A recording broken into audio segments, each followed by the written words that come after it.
Eu sou estéril. O que a Bíblia tem a dizer para mim?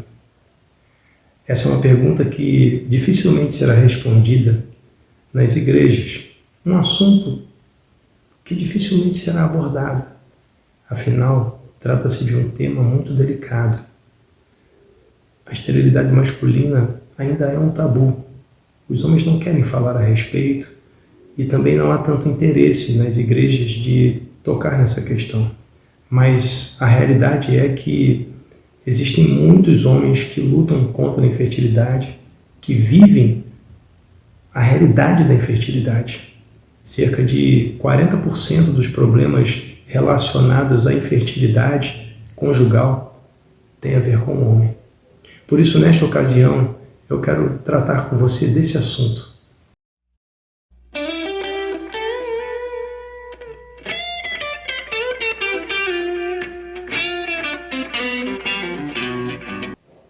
Olá, seja bem-vindo ao canal Controversando. Como falamos, queremos abordar nesta ocasião a esterilidade masculina, um tema delicadíssimo que dificilmente nós encontraremos abordagens nas igrejas.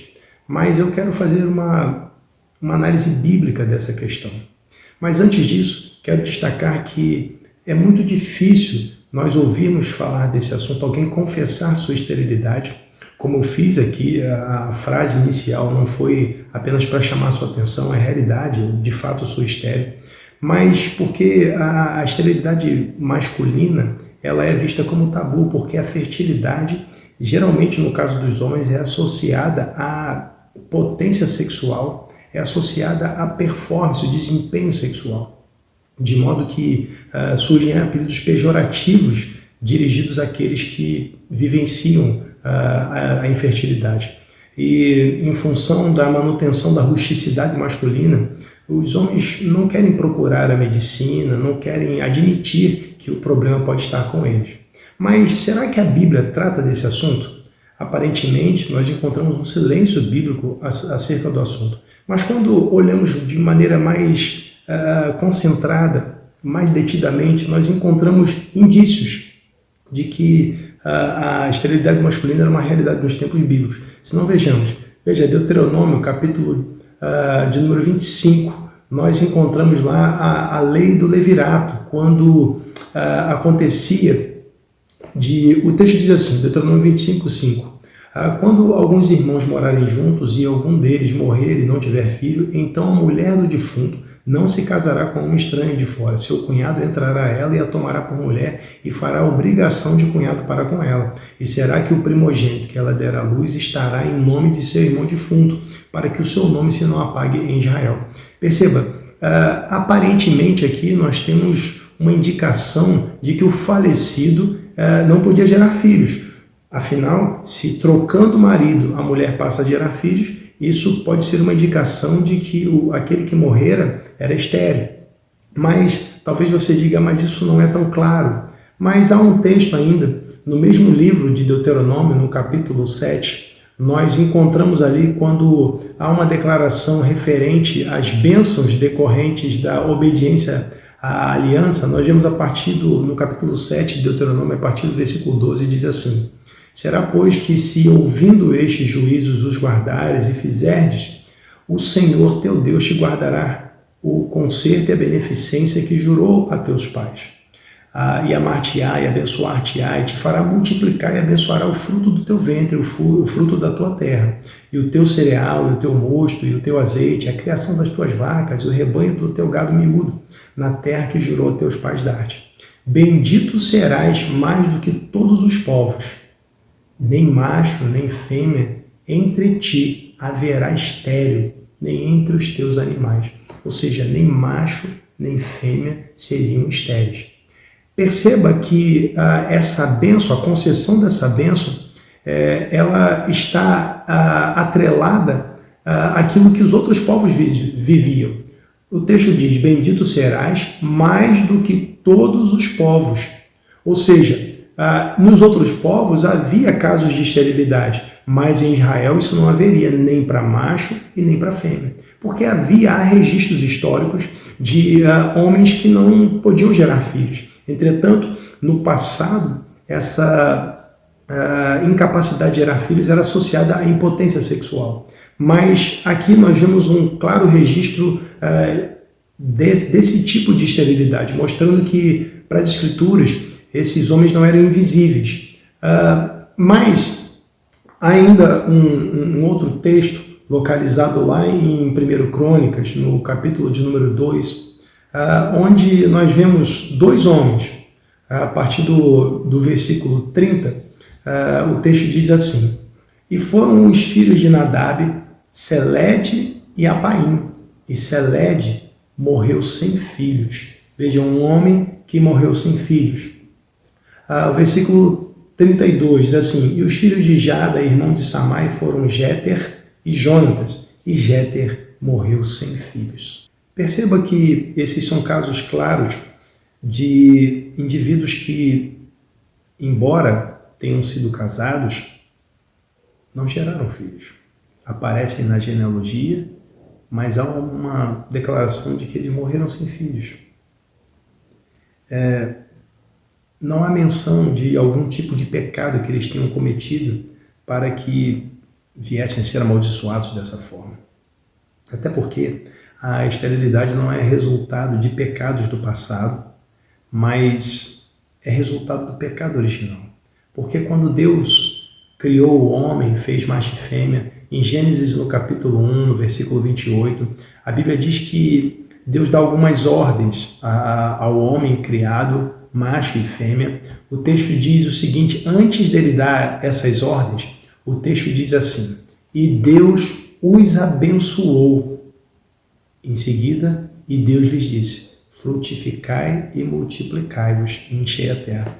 Perceba que antes dessa ordem vem a afirmação de que Deus os abençoou. Como Deus abençoou aquele primeiro casal? Deus os abençoou com a fertilidade. Ele os dotou da capacidade de procriar. Então ele deu a ordem.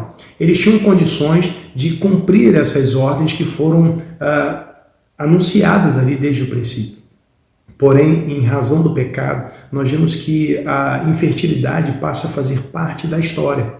E não só da história de um modo geral, mas também da história da redenção. Só que Deus aparece nesse cenário como aquele que reverte a esterilidade, mostrando que Ele é o Senhor da fertilidade e da infertilidade. É Ele quem abre e fecha a madre. Ele não é somente o Senhor da fertilidade, mas é da infertilidade também, porque, por exemplo, no caso de Ana, o texto diz de maneira muito clara que foi o Senhor quem fechou o seu ventre, fechou a madre. O Senhor a fez infértil.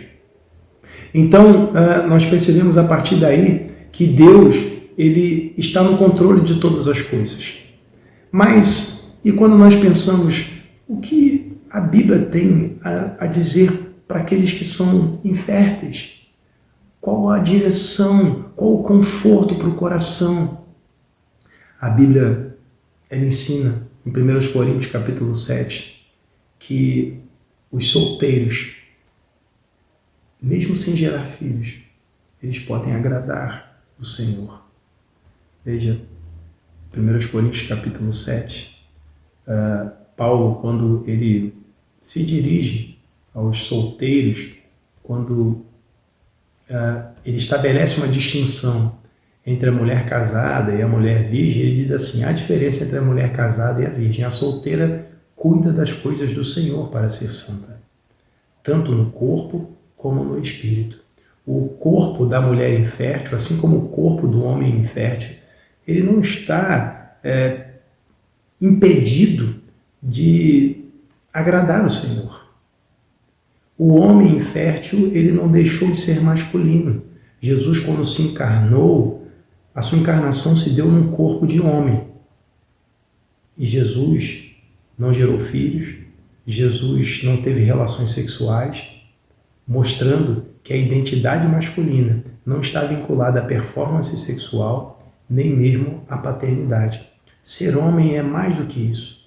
Ser homem, na verdade, é ser como Jesus, como nós vemos em Efésios, no capítulo de número 5, no versículo 25, quando, ao falar sobre os papéis, o apóstolo Paulo, ele diz: vós, maridos, amai vossa mulher, como também Cristo amou a igreja e a si mesmo se entregou por ela.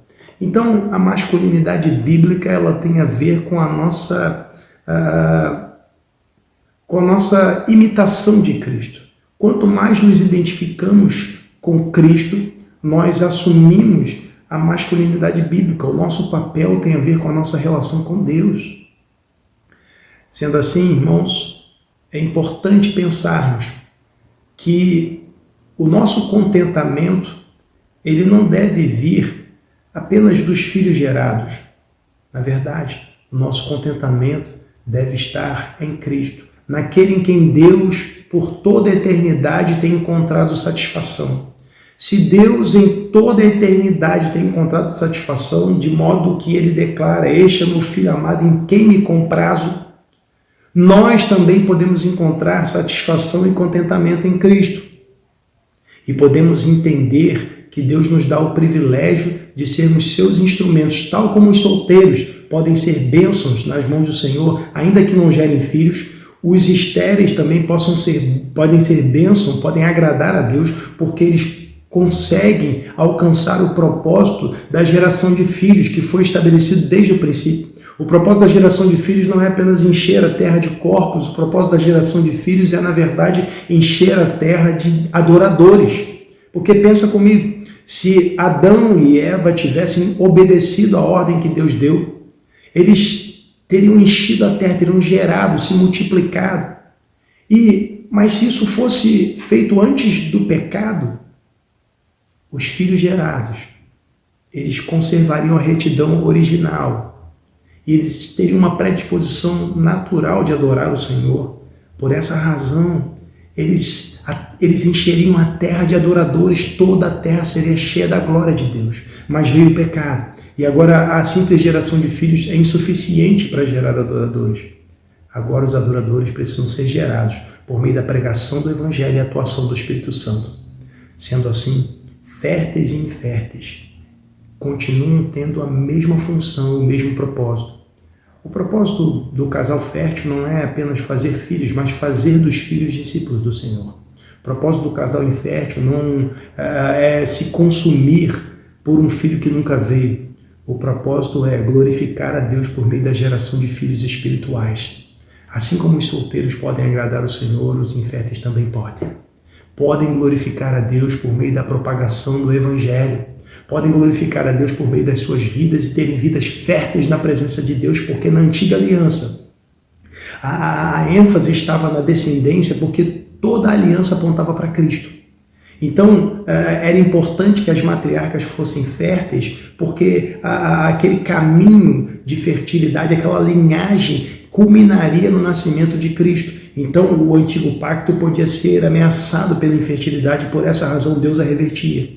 Mas no novo pacto, na nova aliança, nós não vemos, irmãos, a partir da crucificação, nós não vemos casos de infertilidade revertida. Porque o novo pacto não é ameaçado pela infertilidade. Na verdade, no Novo Testamento, na Nova Aliança, irmãos, inférteis são aqueles que não geram filhos espirituais, são aqueles que não estão comprometidos com a evangelização e não aqueles que não geram filhos. Agora, Deus nos deu esse privilégio de sermos instrumentos nas mãos dele, independente se geramos filhos ou não. Mas eu quero destacar que Deus me deu também o privilégio, mesmo na esterilidade, de ser pai. Deus me deu o privilégio por meio da adoção. Então, considero a infertilidade como uma bênção, porque por meio da infertilidade, Deus me deu um grande presente. O menino que eu mais amo nesse mundo, que é o meu filho. Então, queridos, Deus continua cuidando de nós em todo o tempo. Então, não perca suas esperanças, não desanime por causa da infertilidade. Embora ela não seja tratada na igreja, embora haja certo silêncio sobre isso, embora alguns concluam que você não sofre, nós sabemos que sofremos, mas Deus nos acompanha ao longo de toda a caminhada e o que Ele tem para nós é muito melhor do que aquilo que nós desejamos. Por isso, o mais importante é nos alinharmos com a vontade do nosso Deus. Que Deus te abençoe e um grande abraço.